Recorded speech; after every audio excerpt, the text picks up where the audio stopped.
നീലേശ്വരം രാജാസ് ഹൈസ്കൂളിൽ നിന്നും 4 പതിറ്റാണ്ട് മുമ്പ് 10ാം തരം പഠിച്ചിറങ്ങിയവർ വീണ്ടും പഴയ സഹപാഠികളായി മാതൃവിദ്യാലയത്തിൽ ഒത്തുചേർന്നു. ഏറെ ഹൃദ്യമായിരുന്നു ഓർമ്മകളും വിശേഷങ്ങളുമൊക്കെ പങ്കുവച്ചുള്ള സമാഗമം. This news sponsored by Bobby Jamanur International Jewelers, traditionally trusted for 162 years. ഗൃഹാതുരമായ ഓർമ്മകളെ തേച്ചുമിനുക്കിയെടുത്ത് സ്നേഹബന്ധം ഊട്ടിയുറപ്പിക്കുന്നതിനായാണ് നീലേശ്വരം രാജാസ് ഹൈസ്കൂളിൽ നിന്നും 4 പതിറ്റാണ്ട് മുമ്പ് 10ാം തരം പഠിച്ചിറങ്ങിയവർ വീണ്ടും ഒരിക്കൽ കൂടി മാതൃവിദ്യാലയത്തിൽ പഴയ സഹപാഠികളായി ഒത്തുചേർന്നത്.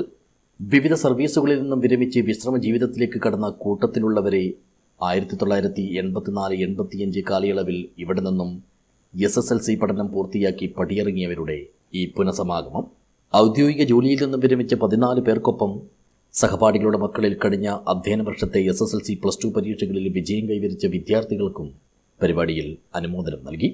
തൈക്കടപ്പുറത്തെ കെസ്റ്റ ബീച്ച് റിസോർട്ടിൽ സംഘടിപ്പിച്ച പരിപാടി കാഞ്ഞങ്ങാട് നഗരസഭാ കൗൺസിലർ പി മിനിമോൾ ഉദ്ഘാടനം ചെയ്തു. കുറേ ആൾക്കാരെ നമ്മൾ കണ്ടുപിടിച്ച് തുടങ്ങിയിരുന്നു. പക്ഷെ അത് കഴിഞ്ഞിട്ട് വാട്സപ്പ് വന്നതിന് ശേഷമാണ് നമ്മൾ കുറേ ആൾക്കാർ ഫ്രണ്ട്സിനെല്ലാം കണ്ടുമുട്ടാനും കണ്ടെത്താനും അതിനുശേഷം ഒരു ക്ലാസ്മേറ്റ് എന്നുള്ള സിനിമയോടുകൂടി തന്നെ ക്ലാസ്മേറ്റിന്റെ സിനിമയോടുകൂടി തന്നെ നമ്മൾക്ക് ഇങ്ങനെ ഒരു പരിപാടി ഓരോ ആളുടെ മനസ്സിൽ വരണം. അതിന് എഫേർട്ട് ഇട്ട് ആരായിരിക്കും നിങ്ങളെ ഗ്രൂപ്പിന് ആരാണ് വളരെ എഫേർട്ട് ഇട്ടിട്ട് നിങ്ങളെ ആൾക്കാരെ മൊത്തം കണ്ടെത്തിയെന്നല്ല ചെയ്തോണ്ടാണോ? കുറച്ച് ആൾക്കാരായിരിക്കും, ഗൾഫ് കൂട്ടായ്മയായിരിക്കും. അപ്പോൾ ആ ഒരു എഫേർട്ട് അത് കുറച്ച് ബുദ്ധിമുട്ടുണ്ടായിട്ടുണ്ട്. അവരെ എന്തെന്ന് പറഞ്ഞാൽ പ്രത്യേകിച്ച് ചില ആൾക്കാരെ മറന്നു പോകും. ചടങ്ങിൽ കൂട്ടായ്മയുടെ പ്രസിഡന്റ് സേതു ബംഗളം അധ്യക്ഷത വഹിച്ചു. നഗരസഭാ കൗൺസിലർ കെ ജിഷ മുഖ്യാതിഥിയായി പങ്കെടുത്തു.